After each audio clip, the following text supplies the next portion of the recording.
Hi mi amores, my name is Zia and welcome back to my channel. If you are new to my channel, welcome to you too. So today I'm going to be talking about how I reverted to Islam and the first few mistakes that I made in my first year. Like, there's quite a lot, but yeah, I'm going to be talking about that. And also, if you are new and you haven't subscribed, make sure that you click the subscribe button. Also put your notifications on for my next future videos, and don't forget to comment down below and share it with your friends.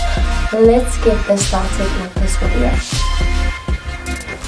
I'm gonna get started with the storytelling of how I reverted to Islam. I'm going to start from the beginning. It's going to be quite lengthy, but I'm going to try and cut it short. So what had happened was my best friend Nisha was telling me about how her cousin went for Umrah, and I've always wanted to visit Mecca, but I've never done so. So it was going to be like the perfect opportunity for me to go.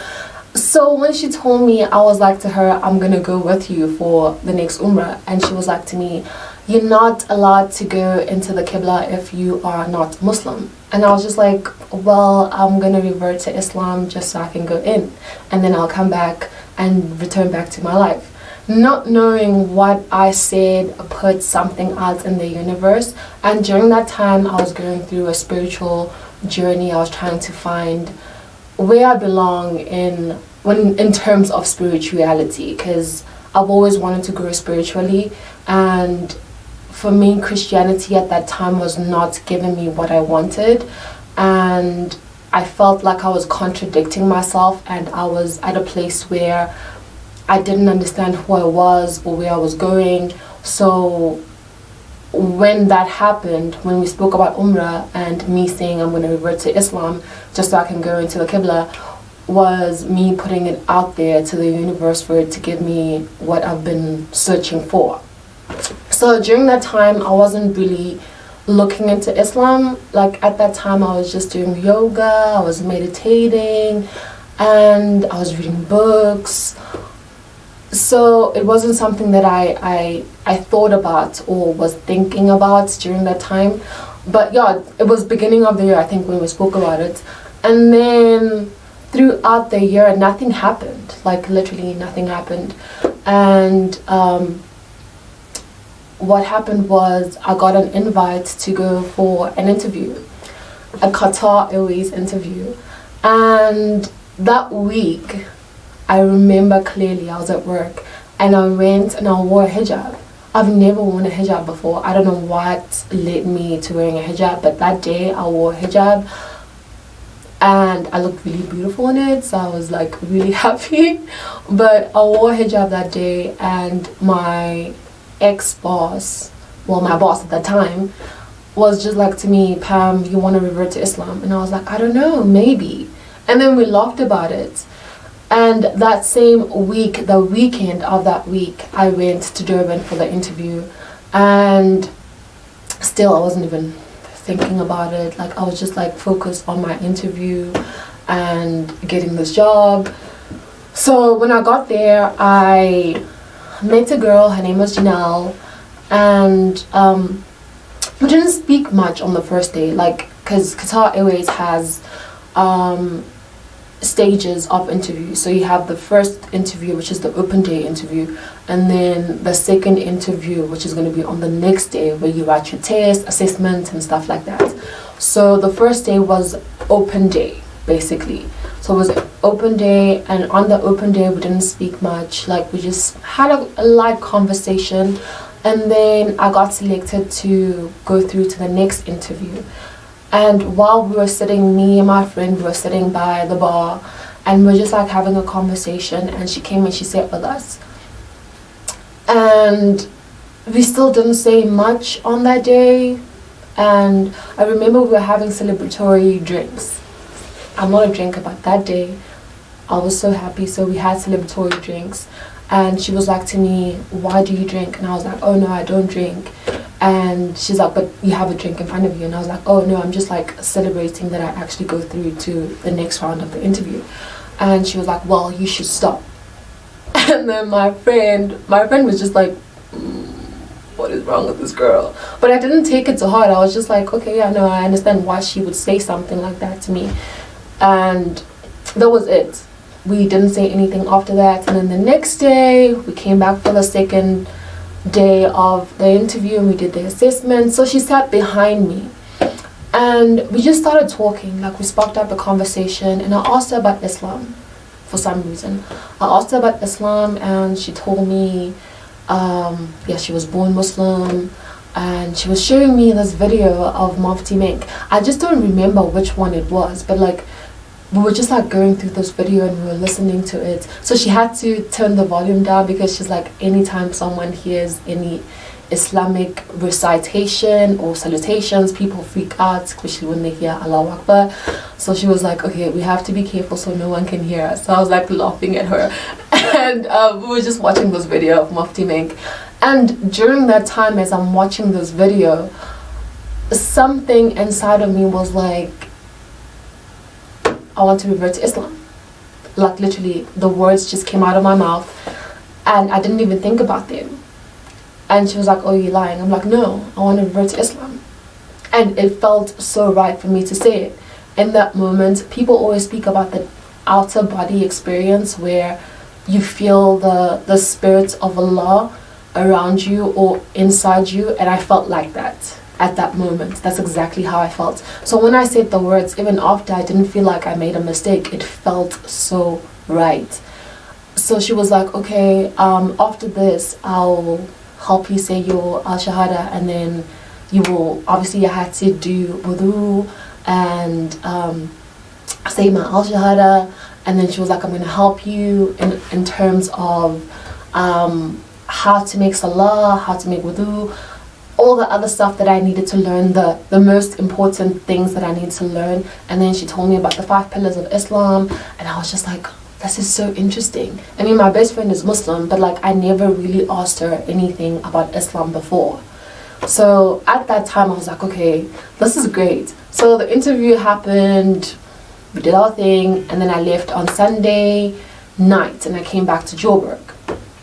So when I came back to Joburg, the next morning on Monday, that's when I said my al-shahada. And she wrote down for me what I had to say, what I had to do, and I did it. And that was the beginning of the end, basically. And from that day on, I felt like I belonged somewhere. I felt like I truly knew God. I truly had a relationship with God, and I didn't want to contradict myself and contradict the person that I was trying to be. I know piety is very hard for a lot of Christians. Being a pious person and being righteous is hard. I mean, even for me, right now in Islam, it's not easy. It's still hard. I still have challenges, but it felt so right, and I never looked back. Literally, after I said my al-shahada, I knew I wanted to be a hijabi. I wanted to wear a hijab. At first, when I started wearing my hijab, it was difficult for me because of the people around me and how they looked at me and how they perceived me, and it made me feel very uncomfortable at that point. So that led me into seeking some counsel from other Muslim people, and luckily my other boss at that time was Muslim, and I just became so overwhelmed with the whole journey. I mean, accepting Islam is easy. Like, it was easy, and I thought it was going to be easy after, but it wasn't. I faced so many challenges. I faced a whole lot of difficulties, especially when it comes to understanding Islam as a whole, and not just it being how you dress modestly, how you speak, or how you handle yourself in public, or just doing salah. It was a whole lot of other things that I had to understand. Understanding hadiths, reading Quran. So it was a lot. So I had this overwhelming sensation. So that's why I had to get some help. So I started seeing a therapist, and she was Muslim, which was amazing for me. It was beautiful. Mashallah, I'm so happy I met her. And she literally gave me my first book, actually. She gave me my first book, and it was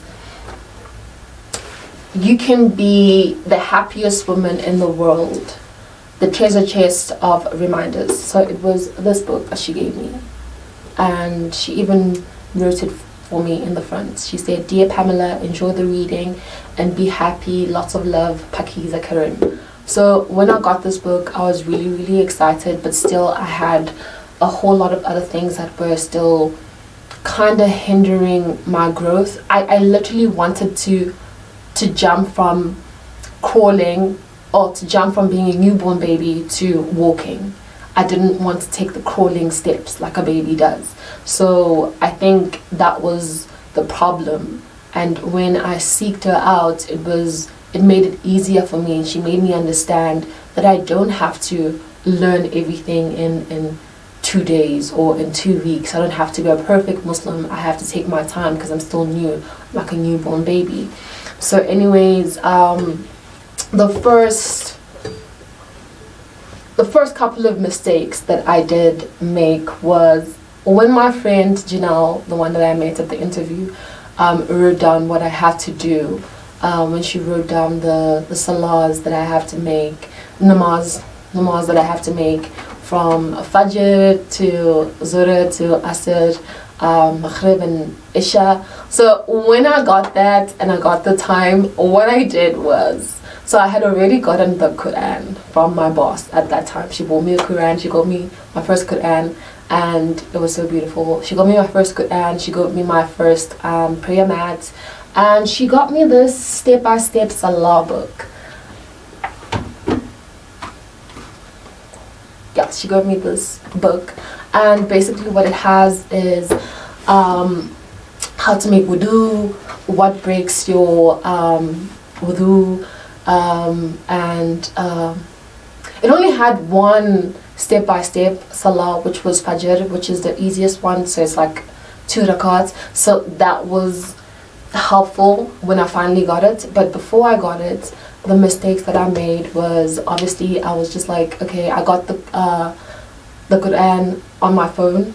That was the first thing I did. I got it on my phone, and then I would always read I would read Fajr, but then I'll go to the surah for Fajr. Like in the Quran, I'll go for the surah for Fajr, and then for Asr, I'll go where it's Al-Asr, the surah for Al-Asr.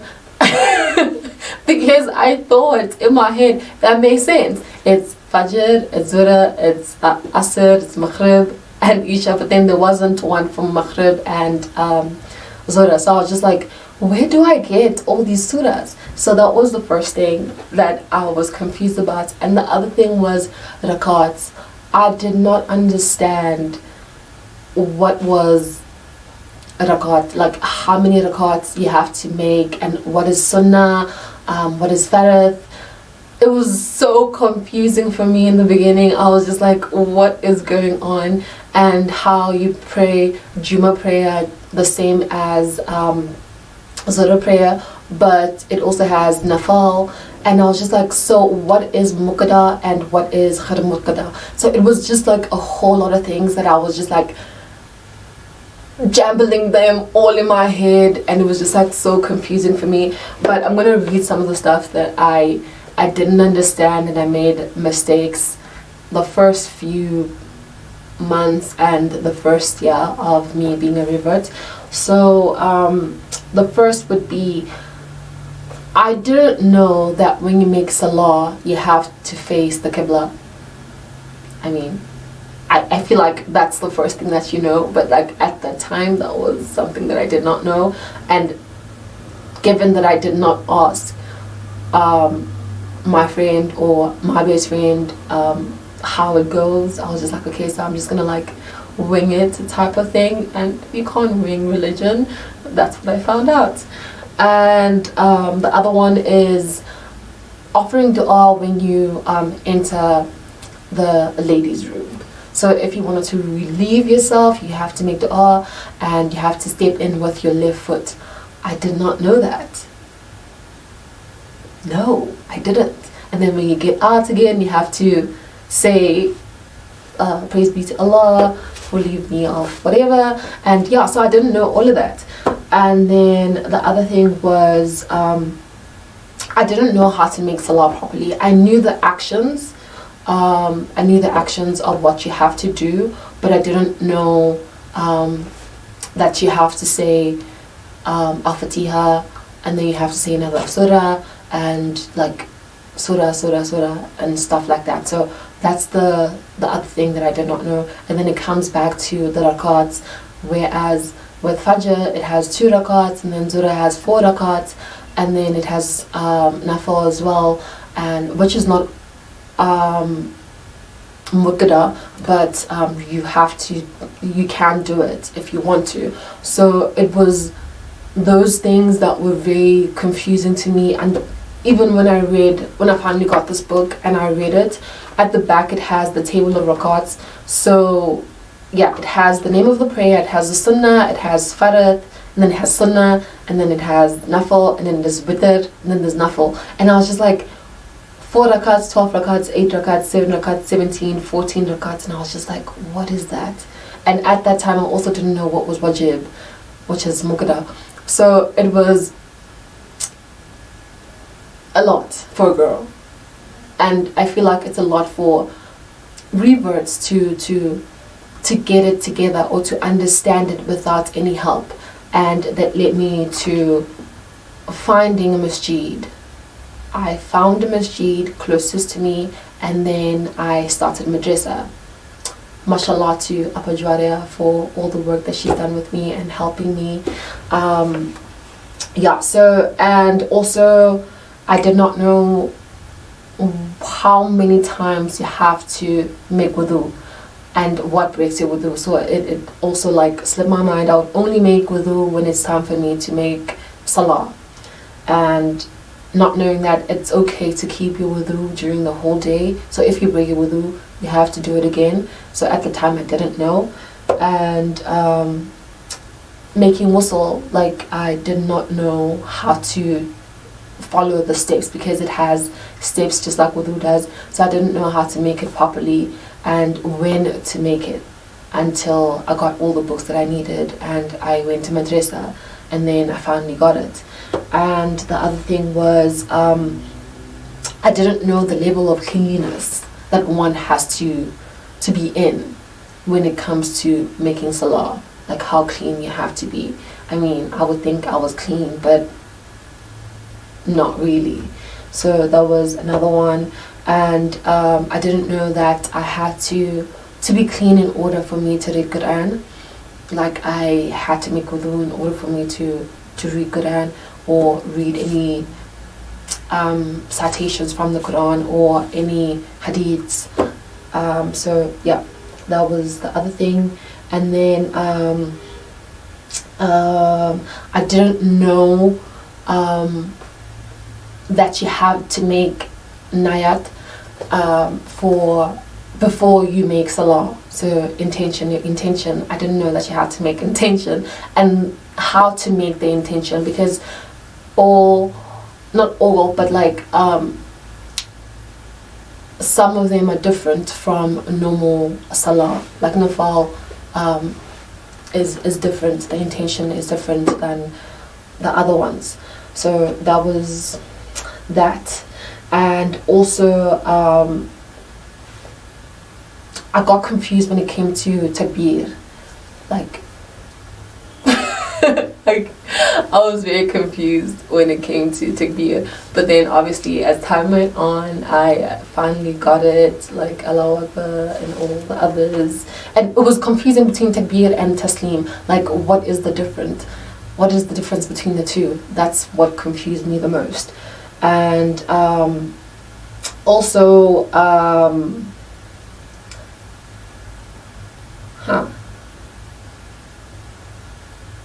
oh yes, also understanding the purpose of nafal salah. Like I didn't understand what was the purpose, although it says it's khair muqadda. at that time I didn't understand that it was optional. I thought I had to do it, but because I didn't know how to do it also, it was like, why would I do something that I don't understand and then do it incorrectly? So yeah, that was also another thing. And then observing fast.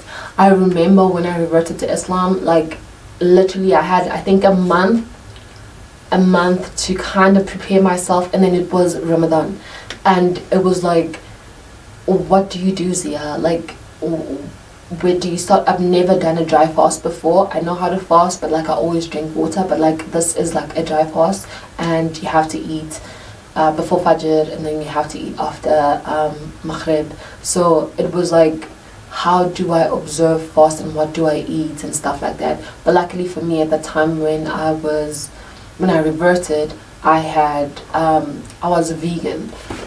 I was vegan already, so it was easier for me to eat halal food, or only halal food. So yeah, observing Ramadan the right way was was a challenge, because there's so many prayers, there's so many du'as, and at that time obviously I'm still new, so it was confusing for me. But luckily Janelle's mom was helping me out during that time also, because she is an upper, and she would write down stuff for me, like du'as that I have to make, other prayers that I have to do, like tajud, tarawih, and how to make them. But like she was very lenient on me. She was like, I have to be easy on myself also, because I just started and I don't have to like throw myself in and do all the prayers.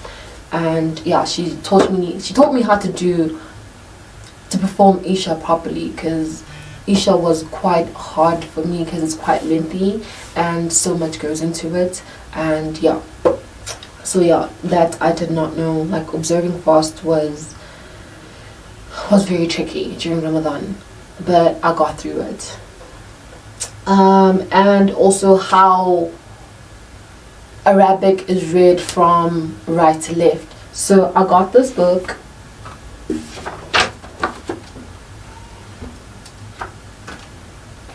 Reading towards Quran. It was very, very helpful. This I got when Apajwaria started teaching me for madrasa, and yeah, it taught me the alphabets and pronunciation of letters. So yeah, it was very helpful. It's still very helpful because I still go through it. I still read it even today, because there's so many other words that I don't know, and I'm still learning, obviously, as we all learn throughout our lives. But yeah, the books that really helped me were this one, and I got like a bunch of other books.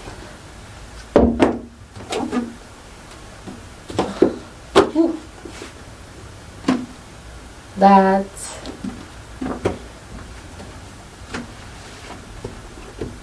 so I'm not going to show all of them, but like all the books that helped me that I read. This one, and I'll like list them down in the description box of what they are and where I got them. Some of them I did, not some of them, most of them I did not buy. They were gifted to me. Like most of the stuff that I got when I reverted to Islam, especially when it comes to the Quran and books, just in general, I was gifted by other Muslim sisters. But after I started madrasa, it literally came together. It still wasn't easy, but like it was easier because I had someone guiding me, and also I had other people around because of Instagram.